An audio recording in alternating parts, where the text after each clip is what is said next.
आज हम पढ़ेंगे वर्कशीट नंबर 42 साइंस की। आज की हमारी वर्कशीट में बहुत सारे क्वेश्चंस आए हुए हैं और ये कार्बन का मतलब कि लास्ट वीडियो है इसका।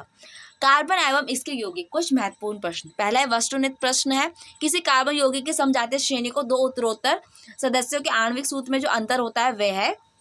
तो इसका आंसर मैं बता देती हूँ और मैंने इसके आंसर लिखे हुए आपको फिर मैं एक साथ सबका दिखा दूंगी। पहला है CH2, ठीक है। दूसरा एथेन C2H6 के एक अणु में कितने सहसंयोजी आबंध होते हैं, तो इसका है सी आंसर 7। कार्बन यौगिक की क्रम में दूसरा सदस्य जिसका समान सूत्र CnH2n का सूत्र है, तो इसका दूसरा सदस्य क्या होगा, तो इसका है CH2H4। चौथा डैश और डैश कार्बन के दो अपर रूप है, तो इसका है क्या आंसर, हीरा और ग्रेफाइट। पांचवा डैश और डैश जैविक घटक के आवश्यक घटक है, तो इसका है हाइड्रोजन और कार्बन।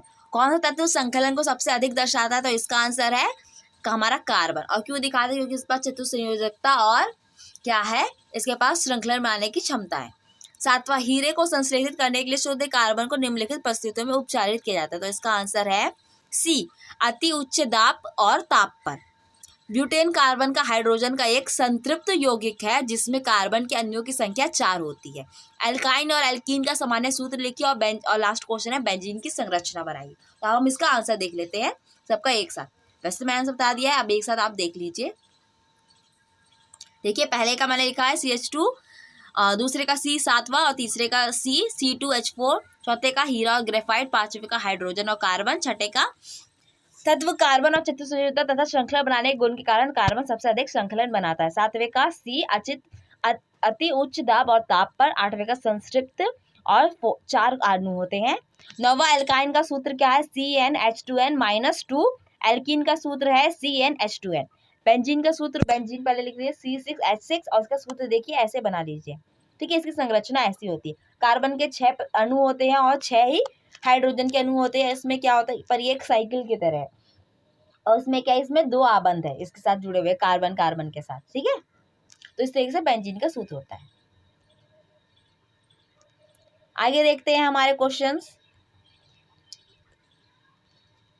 अब पढ़ते हैं लघु उत्तरीय प्रश्न। हाइड्रोकार्बन्स क्या है, उदाहरण दीजिए।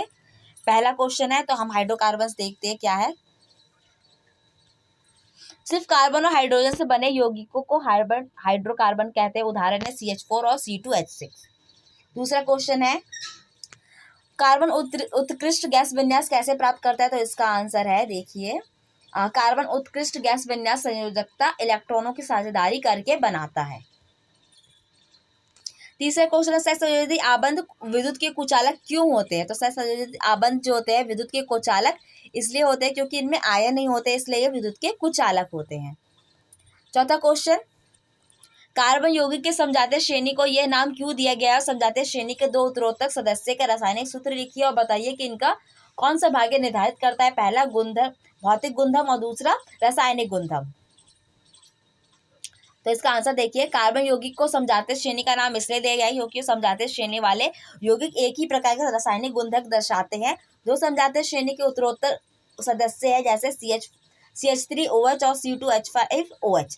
भौतिक गुणधर्म कौन सा दिखाता है, CH3 वाला दिखाता है, मैंने नीचे लाइन कर दिया, और C2H5 दिखाता है, ठीक है। रासायनिक गुणधर्म कौन दिखाता है, OH और OH, यानी कि प्रकारात्मक जो ग्रुप समूह होते हैं वो क्या करते हैं, हमारे रासायनिक गुणधर्म दिखाते हैं। आगे क्वेश्चन है पांचवा, समझाते श्रेणी को यौगिकों को 3 विशेषताएं लिखिए, तो इनकी 3 विशेषताएं क्या क्या है। समझाते श्रेणी के यौगिकों की 3 विशेषता, समझाते श्रेणी आणविक द्रव्यमान बढ़ने के कारण भौतिक गुणधर्मों में क्रमबद्धता दिखाता है, यानी कि वो भौतिक गुण एक के बाद एक दिखाते हैं। किसी विशेष विलायक में विलेयता भी भौतिक गुणधर्म क्रमबद्धता दिखाते हैं, लेकिन समझाते श्रेणी का जो रासायनिक गुणधर्म है वो क्या है, सबके लिए एक समान है, ठीक है। छठा क्वेश्चन देखते हैं, कार्बन की प्रकृति अद्वितीय क्यों होती है, तो कार्बन की प्रकृति अद्वितीय चतुसंयोजकता और श्रृंखलन के कारण अद्वितीय होती है कार्बन की प्रकृति, ठीक है। सातवां क्वेश्चन देखते हैं, C3H6, C4H8 और C5H10 एक ही समझाते श्रेणी से संबंधित है। पहला, इसके क्वथनांक को बढ़ते क्रम में इन हाइड्रोकार्बन को संयोजित कीजिए। दूसरा, C5H10 के गलनांक व क्वथनांक C4H8 से अधिक क्यों है, और तीसरा, इन यौगिकों का नाम लिखिए। तो हम इसका आंसर लिखते हैं, इसका पहले बढ़ते क्रम में लिखिए C3H6, उसके आगे है C4H8 और फिर है C5H10। दूसरा, C5H10 के गलनांक व क्वथनांक C4H8 से आणविक द्रव्यमान बढ़ने के कारण क्या है इसका, ज़्यादा है। इसमें आप लिख लीजिएगा, मैंने नहीं यहाँ से भूल गई हूँ मैं शायद, तो आप लिख लीजिएगा कि इसका गलनांक और क्वथनांक इसलिए ज़्यादा है क्योंकि इसका आणविक और द्रव्यमान बढ़ने के कारण है। और तीसरा है इसका C3H6 का नाम है प्रोपीन, C4H8 का नाम है ब्यूटीन और C5H10 का नाम है पेंटीन। आठवां क्वेश्चन है, कार्बन के उन दो गुणों की व्याख्या कीजिए जो हमारे चारों ओर कार्बन यौगिकों की अधिकता के लिए उत्तरदायित्व है। तो इसका आंसर क्या है, कार्बन के दो कौन कौन से श्रृंखलन, कार्बन में कार्बन के ही दूसरे परमाणुओं के साथ आबंध बनाने की अद्वितीय क्षमता होती है जिससे अधिक संख्या में अनुबंध ये कार्बन की लंबी श्रृंखला बनाते हैं। और दूसरा सबसे संयोजकता, कार्बन की संयोजकता 4 होती है, कार्बन में कार्बन के साथ 4 अन्य परमाणु अथवा कुछ अन्य संयोजक तत्वों के साथ परमाणुओं के साथ आबंध बनाता है। ठीक है, आगे क्वेश्चन देखते हैं। दीर्घ उत्तरीय प्रश्न है, पहला सहसंयोजी आबंध क्या होते हैं इसकी परिभाषा कीजिए। कार्बन कुछ तत्वों के साथ सहसंयोजी आबंध बनाता है, इन तत्वों के नाम बताइए। दूसरा है बी, फुलेरिन क्या है, और सेकंड है इसका ये कार्बन के अन्य अपर रूपों से किस प्रकार भिन्न है।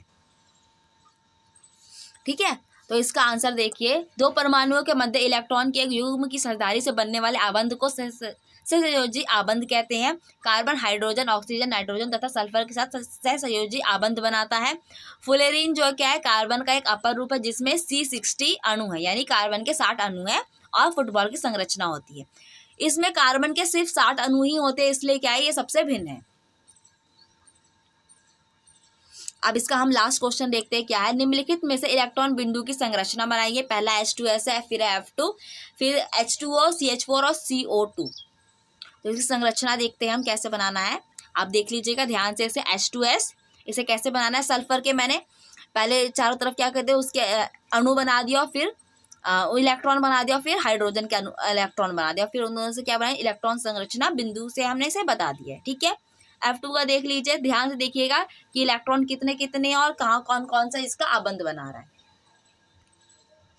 इसका देख लीजिए H2O का इस तरीके से है, CH4 का इस तरीके से है और CO2 का है इस तरीके से। ठीक है फ्रेंड्स, यहाँ पे हमारा वीडियो कंप्लीट होता है। आपको वीडियो कैसा लगा प्लीज हमें बताइए, लाइक कीजिए, कमेंट कीजिए, शेयर कीजिए और आगे की वीडियोस देखने के लिए प्लीज मेरे चैनल को सब्सक्राइब कीजिए। Thank you.